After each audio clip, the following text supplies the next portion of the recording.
Assalamu alaikum wa rahmatullahi wa barakatuh to some of you and peace out to the rest of you. Hit the share button because the message is more important than the messenger. And I want to thank again all the Cash App donors. Same as the last time that I went live. And then as Jock came through one more time after that with another one, thank you all from the bottom of my black heart, from the depths of my black mind. After Wednesday, Wednesday will be the last day that I even show the cash tag because it's not Cash App that's really messed this up, but I've had two banks in the U.S. screw things up. So when I was able to link them to my Cash App and then send your donations to those accounts so that I could then send those funds to my account in Saudi and then combine it with my own to pay the salaries of my employees, like I told you I was going to do. Both banks, after I did this and found these workarounds and ways to make it work, both banks turned around and screwed it up. Cash App was always Cash App. They were who they were. But in every case, somehow, and I don't particularly care why, in every case, no matter what the reasons are, I'm not going to accept why it is that the banks did what they did. I don't care what their excuses are. Now, if there are any techies amongst you who know how I can force Cash App to accept a SWIFT code or an IBAN number for my British account, then please let me know, because when I go into Cash App to try to link an account, I have to it says routing number, and I can't make it like ask for an IBAN or SWIFT code, which would be for the British. And I do have an account in British pounds, which would have linked up to it. But yeah, I'm going to stop after Wednesday. I won't be using it because I can't use that for what I promised you I would. But I will still tell my employees when we pay their salaries, if the business has not turned a profit, and it's time, it should start to anyway. But I'll still tell the employees that it was you that made the salary payments possible when the business did not turn a profit. And in any case, this way it will be understood that this will be more evidence that black men and even sisters that are sisters and that are not enemies don't just take from Latin America or Southeast Asia or the continent. We take and we give. We give and we take. We do not do either one without the other, unless something is a free gift. We do not just take for free and not give, and we don't just give and not take either. I'll make this part plain. So in any case, I opened this up today because I wanted to tell you all about class compression. I know that to a certain extent it exists. There isn't one race or cultural group that has class compression and nobody else has it. Some people, pardon the noise, some people make the mistake of thinking that nobody has class compression amongst their ranks, just us black people. That's not true. Or just us black Americans. That's not true either. Class compression is something that actually a few black folks have, especially in the Anglosphere of the Americas. It's there. Some parts of Africa, even, it's there to a certain extent. And how much or what extent each particular region has, I leave to the people from there to tell me. That's where they're the experts. I know it exists, and I know it's not quite as bad, but it's a phenomena. It's there. But in the Anglosphere of the Americas, I do know. I mean, just Jamaica is one example, and I'm not Jamaican. Now, I'm 200% Jafaican, but I'm not Jamaican. But I know that some people who live downtown will try to shame folks that live uptown. Some of the youth have been made to feel bad because, they grew up uptown. And just because of the hood life they don't live, they may be shamed by people who maybe come from one of the garrisons, but really aren't into that street life themselves. They may be shamed for things like, being a dry land tourist, which means you're putting on airs and acting like a tourist. No, you're not. But they'll be shamed for it. It's an issue. It's a problem. So I'll point this out. Um, Class compression is real. It's not a made up phenomenon, but it's not. It's also not just unique to us. I'm teaching students, and let me tell you all, y'all know where I went to college. I went to Morehouse. And Morehouse is where you get to watch the classes uncompressed. And it is really behaviorally based more so than it is based on anything else. Even in freshman year, we began to distinguish ourselves from the students that were actually from Atlanta. We would do that, no joke. We weren't trying, we were like, we left home, they stayed at home.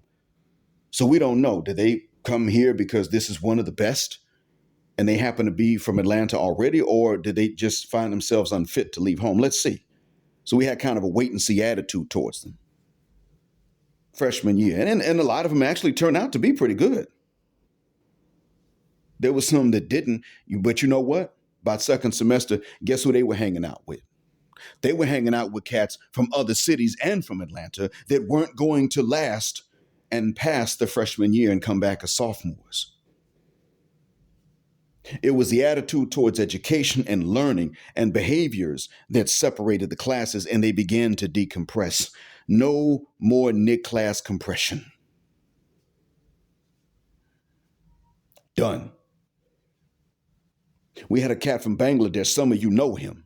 I ain't going to say his name, but y'all might remember him. Long haired dude. I've seen him since college a few times. And he seems to be, generally speaking, a nice guy. Yeah, still very artsy and lefty and liberal, but nice guy. Seems to be more responsible now, or I think I saw him it was over 10 years ago. But what I'm getting at is that I remember that dude. He wasn't black. He from Bangladesh. Well, he was walking around playing a guitar, smoking, using his books money to smoke weed, stuff like that. Bullshitting on class presentations that he had to do in front of professors. I remember him doing one he tried to do one on Islam. I wasn't Muslim at the time. He said something about the time of jihad, which is the period before Islam. He meant to say the time of Jahiliyyah, and even I knew the difference between those two back then. I said, this stupid fathermucker, he bullshitting. And I remember because the professor, Dr. Mike Mba from Nigeria, that professor was looking, he was just looking.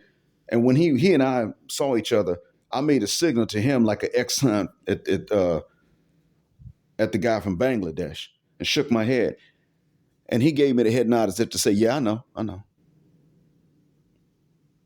Yeah, he was smoking weed and shit with his parents are sending money for books. He go buy some weed, come up, hey man, can you buy me this textbook? For what? I ain't got the money. But hold up, I know you was sent the money for this. Yeah, but I smoked. I mean, he just opened out. Yeah, but I smoked weed. He was that bad, right? Dude was that bad. He used to tell the other students from Pakistan and India that he had abortions. I'm like, how did he even get pregnant? But you know what I mean. Now, the reason I'm saying this is because he was actually from a well-to-do Bangladesh family.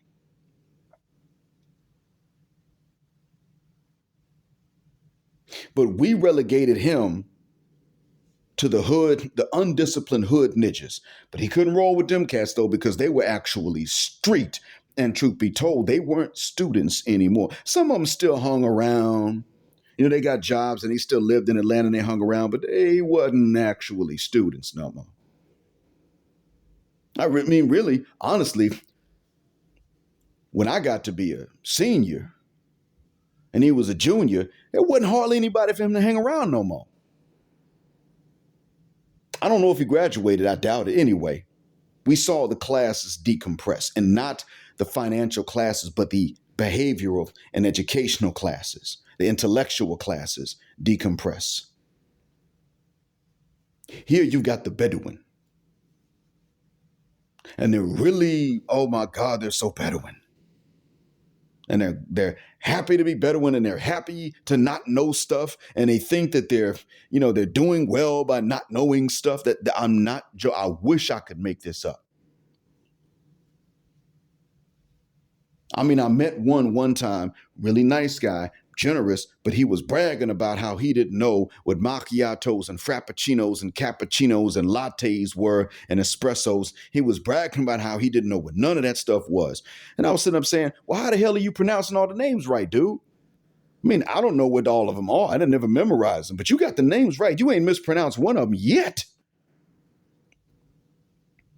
The hell, man, he couldn't say nothing in English, but his Italian was on point. Man, fit the guck out my face with that shore bit. Bragging about it. Because we were in a village. He was in a tent.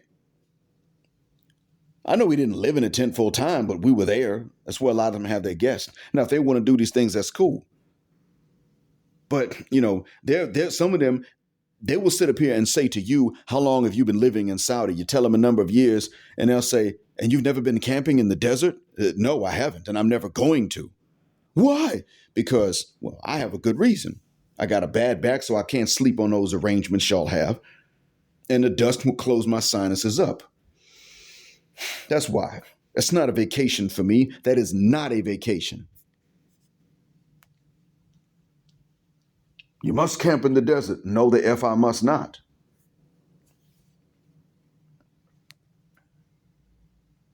They're like that. They're stuck on the past. A past in which they would not have survived if they were all of a sudden transported back through time. But they're stuck on the past.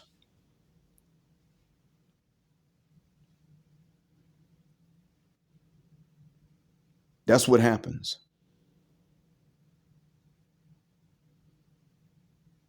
We can't afford that.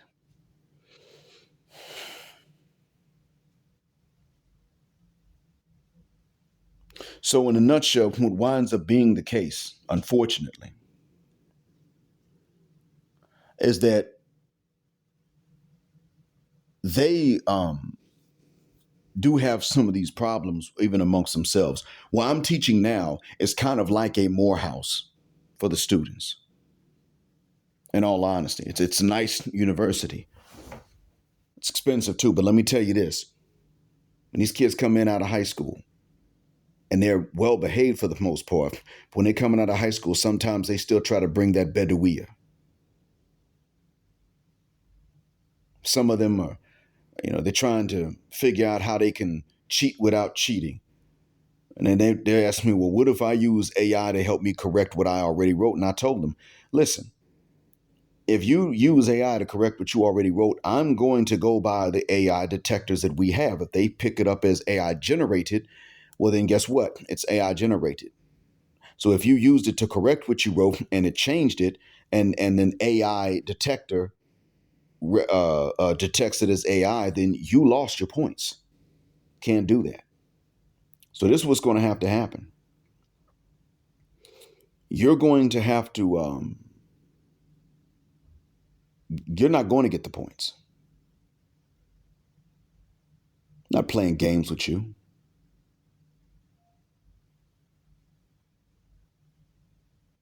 But I had to, they always want to know where that line is. I told some of them, well, if you want to, what about if I use it to paraphrase? I told them, yes, absolutely. You can use a thesaurus to help you paraphrase. You are not allowed to use AI to help you paraphrase. Remember, on an exam, you won't be able to use AI at all. Not at all. You can't do it. They're always trying to figure all that stuff out. Sometimes they want to sit up and say, they have a problem with punctuality. That they take issue with. Every day they come in and say, doctor, I'm coming in from a long ways away. And I'm like, I don't care. If it's too far for you to get here on time, why'd you come to this university? You could attend another one. I don't care if you were coming, and I didn't tell you to live 2 hours away from here and then pick this university. I didn't tell you to do that. Why don't you move in closer? I've had to tell some of them this. Well, I can't because I have this going on back in my hometown. Well, you need to pick one. And what a lot of them want to do is they want to tell us to so-called respect the culture. and they try to use that as a smokescreen. Now, there are things that you do have to respect, but there are other things you don't. Usually, if it's something that does not even work for them, and I don't mean work for their convenience in the immediate sense, if it does not work for their long term benefit, you don't have to respect it. If it does not work for their educational benefit, you ain't got to respect it. And you probably won't be allowed to. Because otherwise, they'll all have an excuse.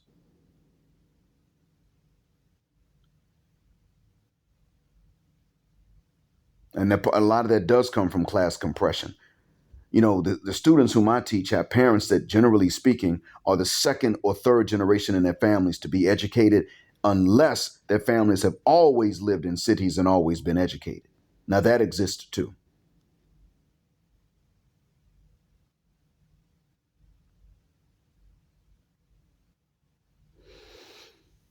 There have been those who have always existed with some education. A lot of my students don't come from grandparents, maybe great grandparents, or maybe great great, but they don't generally come from grandparents who are roaming the desert. They've taken on bad academic habits of the ones whose grandparents roamed the desert and whose parents didn't really learn anything in school. And to be honest with you, could not have helped them with their homework anyway. A lot of the Bedouin kids can't get help with their homework because their parents can't help them.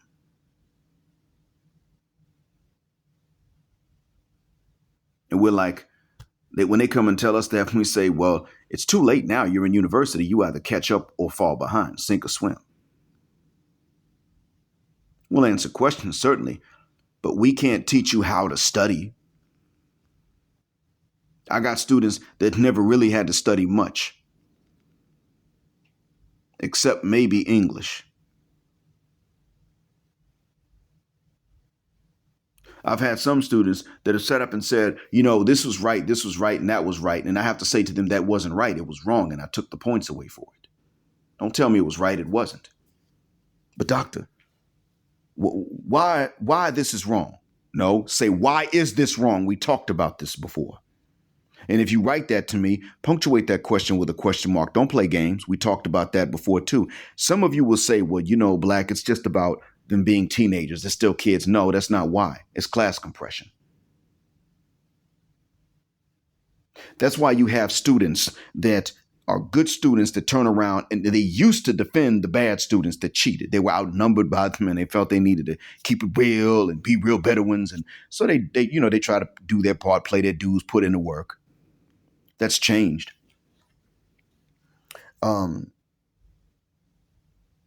But yeah, that's what's going on. That's what has changed since then. I'm going to tell you all now.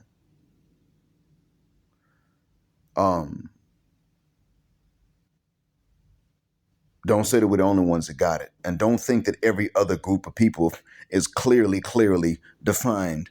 I mean, like just unequivocally defined by class. And there's never any cross bleeding of bad or good habits for that matter. Do not think that. Squid Games is not even about a bunch of people that are just poor. They're just trifling and they got no self-control and they're addicted to gambling and things like that. Some of them were poor, some of them were not. But you look at Squid Games, they didn't all start off with nothing. It's not what happened. That's not it. Some of them just, they weren't going to work. They were trying to find an easy, quick way to make money.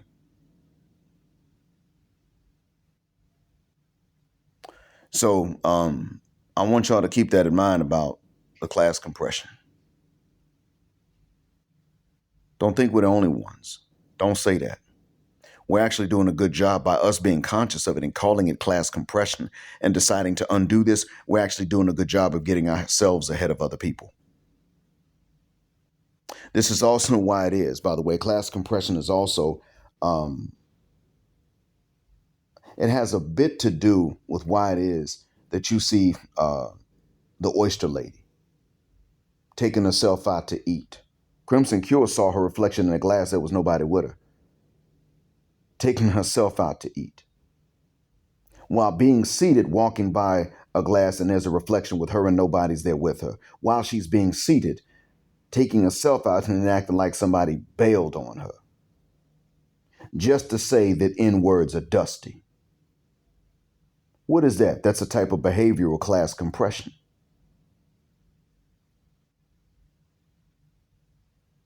She can do that because she's going to get points. You see, it is fashionable. It is in. You increase your popularity by taking shots at us. That is a negative behavioral class compression. And to be honest with you, I've seen it here. One of the reasons why you would have the lazy and the stupid cheating to the extent that they would a long time ago is that when they would get caught, a good student who was fluently bilingual would run interference with the teacher on their behalf. That changed, as I told you all. And now, if somebody cheats and other people find out about it, they rat them out. And they don't want them to get the same points as the ones that studied. They're fixing this to a certain extent over here now. And you were doing a good job of calling it out so you can fix it over there back in the Anglophone Americas. And I'm proud of you for it.